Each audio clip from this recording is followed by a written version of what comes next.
नमस्कार। आज बात करेंगे अपन सक्शनिंग के बारे में। सक्शनिंग क्या है और क्या प्रोसीजर है, इसमें नर्स का क्या रोल है और कितना सक्शन करना चाहिए, कितना प्रेशर रखना है, सक्शन प्रेशर किस टाइप का होता है, सक्शन किस टाइप का होता है, ये सारी जानकारी आज इस वीडियो के माध्यम से वन बाय वन हम समझेंगे।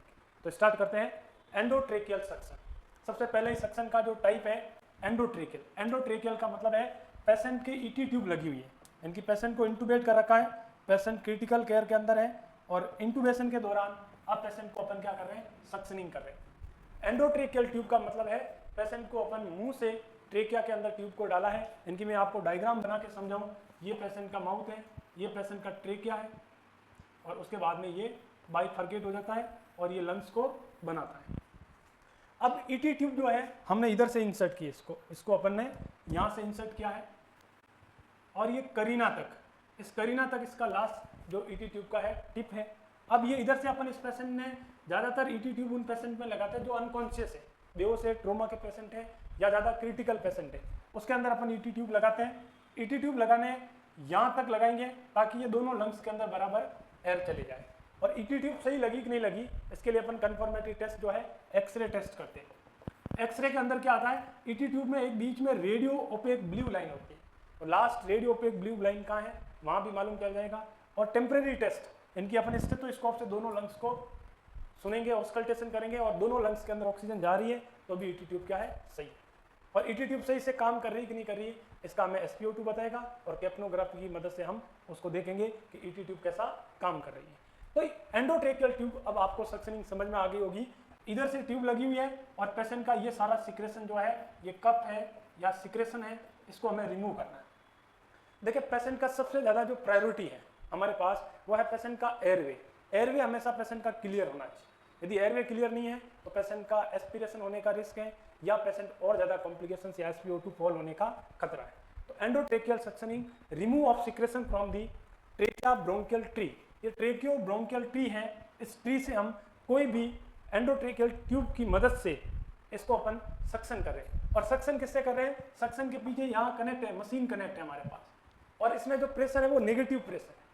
नेगेटिव प्रेशर के साथ में ये क्या कर रही है, सक आउट कर रही है। और नेगेटिव प्रेशर में भी दो तरीके के हैं। आजकल क्लोज सक्शनिंग आ गई। क्लोज का मतलब आपको बार बार ट्यूब डालने की जरूरत नहीं है, ऑटोमेटिक यहाँ मीटर लगा हुआ है। आपको जब भी सक्शन करना है तो इस ट्यूब में ऑलरेडी इनबिल्ड होता है, इसके अंदर क्या होता है, कैथेटर होता है, वो ऑटोमेटिक बाहर आ जाता है। और ऑटोमेटिक बाहर आने के बाद ये क्या कर देगी, यहाँ से अपन इसको ऑन कर देंगे, इनकी उसको थोड़ा पुल बैक करेंगे, सक्शन स्टार्ट हो जाएगा और जो भी सिक्रेशन है वो निकल आ जाएगा और ड्रेन के अंदर जो है कलेक्ट हो जाएगा। अब क्लोज सक्शन से ये हुआ, एक तो टाइम कंज्यूमिंग नहीं हुआ। कई बार नर्स जो है सक्शन इसलिए नहीं करती है, कौन ट्यूब लाए, कौन एंडोट्रेकिया के अंदर ट्यूब डालें, इसके अंदर ट्यूब डालें, फिर यहाँ तक डालें, फिर मशीन लाए, सक्शन कर रहे हैं, तो ये थोड़ा एक टाइम कंज्यूमिंग मेथड है, इसलिए कई बार अपन कम सक्शन करते हैं। क्लोज सक्शन में ज़्यादा टाइम नहीं लगता, फास्ट भी है और ये अपन को करने में भी ईजी है। तो आजकल ज़्यादातर ICU के अंदर कैसा यूज हो रहा है, क्लोज सक्शन। इसे अपन सारा सिक्रेशन बाहर निकालेंगे। आगे बढ़ते हैं। अब एंडोट्रेकियल सक्शन का बड़ा जो पर्पज है, बड़ा पर्पज क्या है, पेशेंट के एयरवे को पेटेंट करना, पेशेंट को बढ़िया सांस आए, आराम से उसका SpO2 बढ़ा रहे। तो maintaining the patient airway by removing the secretion, सारे सिक्रेशन को अपन ने रिमूव करना है।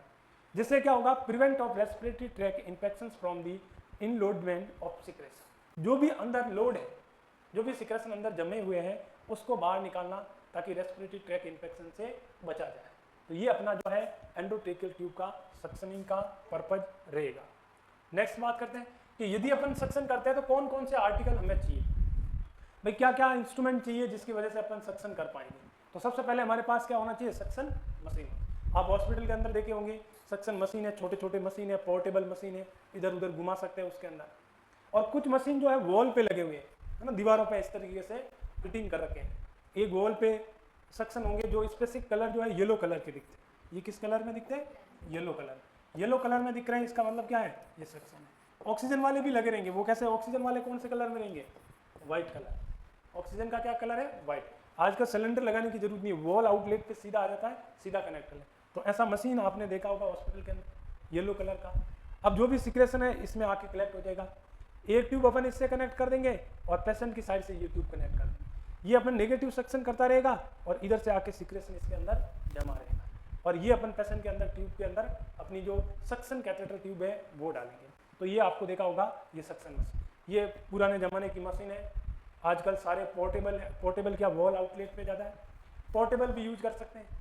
और इस मशीन के अंदर भी ड्रेन आके हो जाएगा। इसमें 2 पोर्ट है, एक मशीन में कनेक्ट करेंगे, एक पेशेंट की साइड हम कनेक्ट करेंगे। तो आर्टिकल में सक्शन सोर्स चाहिए, पोर्टेबल सक्शन मशीन और वॉल आउटलेट यूनिट वाले, ये होगा तो अपन सक्शन कर पाएंगे। अब सारे जो आर्टिकल चाहिए हमें, सारे आर्टिकल का प्रिपरेशन हमें हाथों हाथ होना चाहिए। स्टाइल सक्शन कैथेटर, एक सक्शन कैथेटर होना चाहिए, वो भी स्टाइल होना चाहिए, नया एकदम पैकिंग। नॉर्मल सलाइन और style water in the container. देखें, आपने जो सक्शन कैथेटर लिया है, आपने पेशेंट को मान लीजिएगा आपने उसको ट्रेकिया के अंदर डाला है और उसके सिक्रेशन उस कैथेटर के अंदर आके जम गए और वो आगे ही नहीं जा रहा है ना। तो आपको क्या रखना, एक NS का बोतल रखना, NS के बोतल के आगे से कैप को कट कर लेना और फिर क्या करना कि यदि उसमें सिक्रेशन जमा हुआ है तो वो बोतल में टिप जो है, जो टिप है वो उस बोतल में डालना NS वाली और उसको फ्लश करना। अब सक्शन मशीन तो चल ही रहा है, तो वो सारा जो सिक्रेशन है वो क्या हो जाएगा, फ्लश हो जाएगा, फिर वापस पेशेंट के अंदर डाल। तो आपको कह रहा है कि नॉर्मल सलाइन या style water in the container, जिससे उसको फ्लश किया जा सकता है, साफ किया जा सकता है, या ब्लॉकेज होने से भी उसको हम बचा सकते हैं। स्टाइल ग्लव्स पहने, आप स्टाइल ग्लव्स पहने, आपके पास में PP होना चाहिए, आप भी मास्क पहने, फेस शील्ड रखें। फेस शील्ड नहीं रखोगे सिक्रेशन आप पे भी क्या हो सकता है, बाहर आ सकता है, लग सकता है, तो एक फेस शील्ड आपको रखना है। एल्कोहल स्वाब रखें क्लीन करने के लिए, एक स्टेथोस्कोप रखें सुनने के लिए कि कहीं जो है ET ट्यूब डिसलॉग नहीं हो गया, या आप स्टेथोस्कोप की मदद से देख सकते हैं जहाँ खराट की ज़्यादा आवाज़ आ रही वहाँ आपने देखना है कि जमा हुआ है। आपने सबसे पहले पेशेंट को लगा के देखना है कि पेशेंट के अंदर खराटे बोल रहे हैं, इसका मतलब सिक्रेशन जमा हुआ। पेशेंट की आवाज़ चेंज है तो इसका मतलब सिक्रेशन जमा हुआ। तो पहले देखा, फिर आपने सक्शन आउट किया, फिर वापस से चेक किया, तो फर्क आना चाहिए। तो आपके पास स्टेथोस्कोप भी क्या होना चाहिए, एक होना चाहिए। Style tray container, bowl, gauze piece वगैरह होना चाहिए, ये क्लीन करने के लिए आपको मदद करता है। तो ये सारे आर्टिकल्स जो है आपके पास में होने चाहिए। इस तरीके से सारे कैथेटर के अलग अलग साइज है। ग्रे कलर का इस कलर का होता है, ये इस कलर का दिखता है, light green, blue, black, white, green, orange, red, yellow, violet, अलग अलग एज ग्रुप के लिए अलग अलग यूज करते हैं। मोस्टली अपन ब्लैक या रेड कलर इस टाइप का, ऑरेंज कलर का अपन ज़्यादातर इसको यूज करते हैं। तो ये सक्शन कैथेटर के अलग अलग कलर कोड है, अलग अलग फ्रेंच के हिसाब से इसको अलग अलग फ्रेंच में इसको बता रखा कितने फ्रेंच में किसमें चाहिए। अब देखो करते कैसे, प्रोसीजर क्या है। प्रोसीजर 3 हिस्से होते हैं प्रोसीजर के, प्री, इंट्रा, पोस्ट। तो प्री या पूरा इसमें प्रोसीजर ही बता रखा है कि सबसे पहले आपको प्रोसीजर करने से पहले assess the equipment and check the functioning of suction apparatus. ये आपको देखना कि मशीन काम कर रही है कि नहीं कर रही, सारे इंस्ट्रूमेंट सही से कर रहे कि नहीं कर रहे, उसको पहले चेक कर लें। फिर पेशेंट को एक्सप्लेन करें, एक्सप्लेन दी प्रोसीजर, पेशेंट को भी बताएं, पेशेंट के रिलेटिव को भी बताएं, यदि पेशेंट अनकॉन्शियस है तो भी बोल के बताएं, है ना। Assess the base line data and respiratory status of the patient in breath sound ABG value. ज़्यादातर जो पेशेंट में सक्शन या मैंने बोला ना ये पेशेंट ICU में होंगे तो पेशेंट का ABG करेंगे। ABG क्या होता है मैंने पूरा समझाया, आर्टेरियल ब्लड गैस एनालिसिस। इसमें पेशेंट का pH, CO2 और SCO3 तीनों चीज़ अपन इसको क्या करते हैं, देखते हैं। तीनों चीज़ में अपन असेस करते हैं कि रेस्पिरेटरी प्रॉब्लम तो नहीं है, जैसे CO2 बढ़ा हुआ है या एसिडोसिस, रेस्पिरेटरी एसिडोसिस है, उसके बाद में इसको सक्शन की जरूरत पड़ती है। तो ABG की वैल्यू को भी अपन असेस करेंगे। प्रोवाइड सेमी फाउलर पोजीशन, यदि पेशेंट कॉन्शियस है तो पेशेंट को कौन सी पोजीशन पे देंगे, सेमी फाउलर पोजीशन अपन उसको देंगे। Wear the mask and wash the hand properly, हम मास्क पहनेंगे, हाइजीन को ध्यान रखते हुए अपने हाथ वॉश करेंगे या हैंड हाइजीन करेंगे। Open the style tray, style tray को खोलेंगे, उस कैथेटर को place the catheter into the style tray after removing from tray, उस कैथेटर को अपने पैकिंग में से निकाला और अपनी स्टाइल कंटेनर के अंदर उसको अभी रख दिया है। रखने के बाद अपन उसको क्या करेंगे, wear the style gloves and use the dominant hand suction. अब अपन उसको अपने डोमिनेंट हैंड से उसको पकड़ेंगे और उस सक्शन के अंदर अपन क्या कर देंगे, कनेक्ट कर देंगे। तो connect suction catheter from suction unit with other hand clean hand, जो दूसरे हाथ से अपन उसको डालेंगे। Disconnect the patient from the oxygen source, patient किस पे, अभी ऑक्सीजन पे भी है, कुछ समय के लिए अपन को ऑक्सीजन सोर्स क्या कर देंगे, बंद कर देना है। जैसे vanity, CPAP any oxygen device, उसको बंद कर देंगे। Ventilate the patient from Anbu bag, आप एम्बू बैग से पेशेंट को वेंटिलेट कर सकते हैं। Lubricate the catheter with the style water और नॉर्मल सलाइन, जो कैथेटर की टिप है जो अंदर डालेंगे उसको थोड़ा लुब्रिकेट करेंगे ताकि इजीली चली जाए और कोई ट्रोमा भी नहीं करे। Turn on suction unit with clean है, और दूसरे हाथ से अपन क्या करना है, या फिर आपको असिस्टेंट जो नर्स है उसको बोलेंगे कि इसको बटन को क्या करें, ऑन करें। और जैसे ही बटन ऑन हो जाएगा उसके अंदर नेगेटिव जो प्रेशर है और सक्शन जो है वो स्टार्ट हो जाएगा। फिर अपन क्या करोगे, अपन उसको पहले पिंच करेंगे। सक्शन मशीन को ज्यों ही चालू हुआ, अब देखें, अब उस कैथेटर को आपने पेशेंट के अंदर डाले, ईटी ट्यूब लगी हुई मान लीजिए, अब ईटी ट्यूब के अंदर डाल लें, अंदर ही अंदर डाल लें। कितना अंदर डालना है, जहाँ तक वो अपने आप चले जाए, जहाँ रेसिस्टेंस फील ना हो तब तक उसको अंदर डालना है। अपनी मर्जी से रुक जाए तब रुकना है। आपको यूँ लगना चाहिए कि अंदर ट्रेकिया तक पहुँच गया है, और आप यहाँ डाला फिर रेसिस्टेंस हो रहा है तो आपको वापस उसको री इंसर्ट करें। आपको लेंथ मालूम होनी चाहिए ट्रेकिया तक गया कि नहीं गया। आप जैसे ही उसके अंदर डालेंगे रेसिस्टेंस फील होगा तो आपको मशीन स्टार्ट नहीं करनी। मशीन स्टार्ट करोगे तो वो सक्शन करना चालू कर देगा, या तो उसको पिंच कर दे, क्लैंप कर दे उसको, ताकि उसमें नेगेटिव सक्शन नहीं चला जाएगा। तो पहले ही मशीन स्टार्ट, पहले पूरा जाने दे, पूरा जाने के बाद में क्या करें, फिर मशीन स्टार्ट करें। जैसे ही मशीन स्टार्ट होगी तो उसके अंदर से सक्शन नेगेटिव प्रेशर चालू हो जाएगा। तो आप सर्कुलर मैनर के अंदर रोटेट करते हुए कभी इधर कभी इधर, इधर का सक्शन ले लेगा, इधर का भी ले लेगा, और धीरे धीरे आप उसको क्या करोगे, बाहर करोगे। ये भी याद रखना कि किसी भी पेशेंट को 10 सेकंड से ज़्यादा सक्शन नहीं करना, क्योंकि सक्शन सिक्रेशन को तो निकाल ही रहा है, पेशेंट की ऑक्सीजन को भी खींच रहा है। तो इस बात को भी याद रखें कि जब भी पेशेंट को सक्शनिंग कर रहे हो तो आपको पेशेंट के अंदर पहले क्या करना है, 100% ऑक्सीजन देनी है। पहले 100% ऑक्सीजन देनी है, फिर आपको ऑक्सीजन बंद करके उस सक्शन को आप क्या करते हो, स्टार्ट करें। और 10 सेकंड से ज़्यादा प्रोसीजर को नहीं करना है। 10 सेकंड से ज़्यादा प्रोसीजर को करोगे तो पेशेंट हाइपोक्सिया के अंदर चला जाएगा। तो 10 सेकंड के अंदर उसको सक्शन करेगा। और 10 सेकंड टाइम बचाने के लिए अपन क्या कर रहे हैं, पहले डाल ले, तभी तो मशीन ऑन नहीं कर रहे। टाइम कब का काउंट होगा, जब से मशीन ऑन हुई है, यानी पूरा ट्यूब डाल दिया।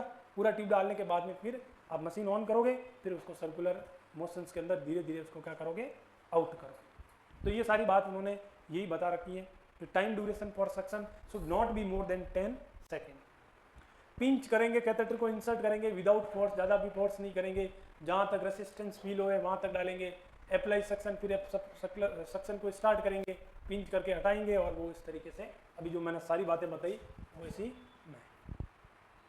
अब जो भी अपने सिक्रेशन निकाला है, मान लीजिए आपने एक एपिसोड किया तो दूसरा एपिसोड हाथों हाथ नहीं करना है, फिर रुक जाना है, वापस पेशेंट को 100% क्या देना, ऑक्सीजन देना थोड़ी देर के, फिर अगला स्टेप करें। एक साथ आप कंटिन्यू नहीं करें, सक्शन सक्शन सक्शन नहीं करें। 10 सेकंड किया, वापस 100%, प्री एंड आफ्टर।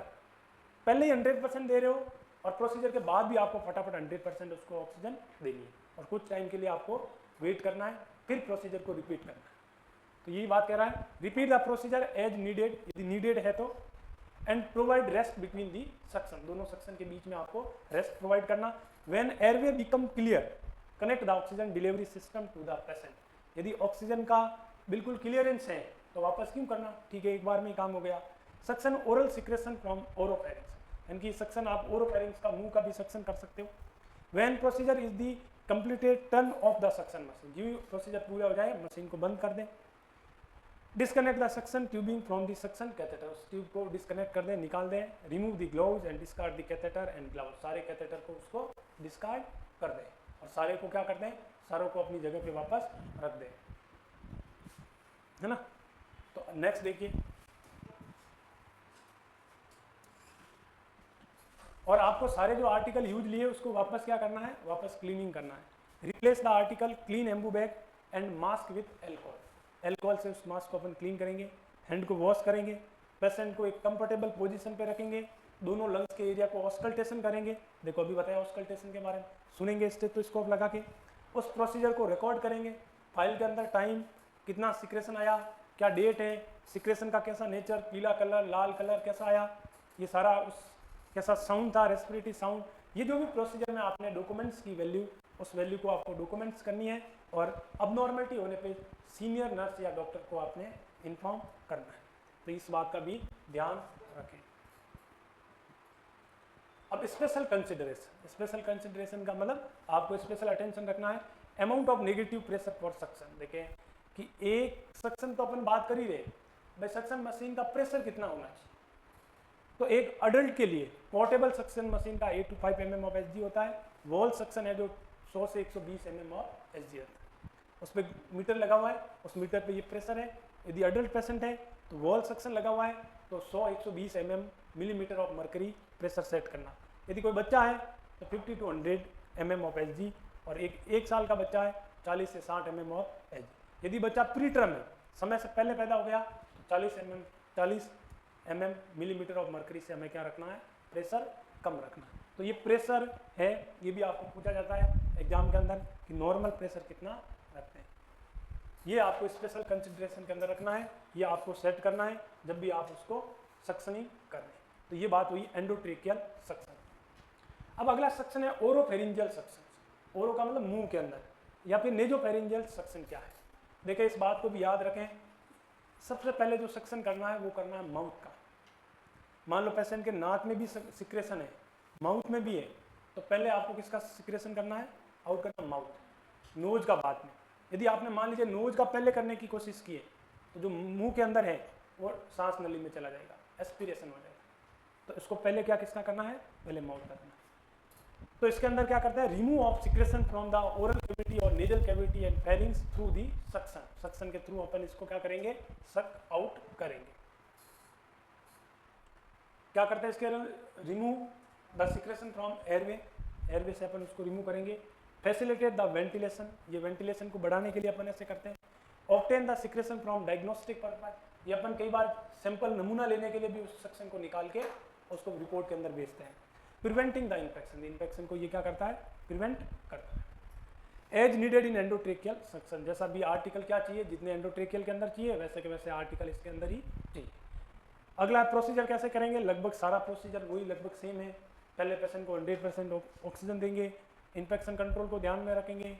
सारे जो पेशेंट में कंसन ट्यूबिंग 10 सेकेंड से ज़्यादा नहीं, पहले माउथ का करेंगे, उसके बाद में नोज का करेंगे। ये बात प्रोसीजर के बाद में क्या करेंगे, उस वैल्यू को इवैल्यूएट करेंगे, रेस्पिरेटरी स्टेटस में इंप्रूवमेंट आया कि नहीं आया। सारे जो पीपी इनकी ग्लव्स वगैरह पहने उनको डिस्कार्ड करेंगे, पेशेंट को एक कंफर्टेबल पोजीशन में रखेंगे, सारे आर्टिकल जो यूज हुए हैं उनको डिस्कार्ड कर देंगे, वॉश हैंड करेंगे और उसको अपन क्या करेंगे, उसको डॉक्यूमेंट कर देंगे। तो ये एक छोटा सा प्रोसीजर था सक्शन। हर पेशेंट के अंदर इसकी हॉस्पिटल के अंदर नीड पड़ती। ये एक इमरजेंसी से बचाने के लिए, जितने भी वो आईसीयू के अंदर मरीजों का डेथ होता है उसमें सबसे जो बड़ा कारण, मेजर कारण होता है, पेशेंट ने एस्पिरेशन कर लिया। क्या कर लिया, एस्पिरेशन क्या चीज़ होती है, पेट का कंटेंट या कोई भी जीआई कंटेंट सांस नली में चला गया, और सांस नली क्या होगी, रुक गई। और सांस नली रुक गई तो पेशेंट का एयरवे अरेस्ट हो गया और पेशेंट का विदिन 10 मिनट के अंदर डेथ हो जाएगा। तो इस इमरजेंसी सिचुएशन से बचने के लिए हर वक्त पेशेंट में क्रिटिकल केयर में पेशेंट के बेड ही साइड नहीं, बेड के जस्ट पोर्टेबल ऊपर पॉट लगे हुए सक्शन होना चाहिए। एज ए नर्स आपको इतना स्किल्स होना चाहिए कि आप पेशेंट की जान बचा सकते हो सिर्फ सक्शन करके। सक्शन अपने आप में बहुत बड़ी चीज़ है, क्योंकि मेजर पेशेंट का डेथ होता है एस्पिरेशन की वजह से, और जो एस्पिरेशन हुआ है उसको सक आउट करके अपन प्रिवेंट कर सकते हैं। ये बात, तो ये पूरा पीपीटी रहेगा। Thank you.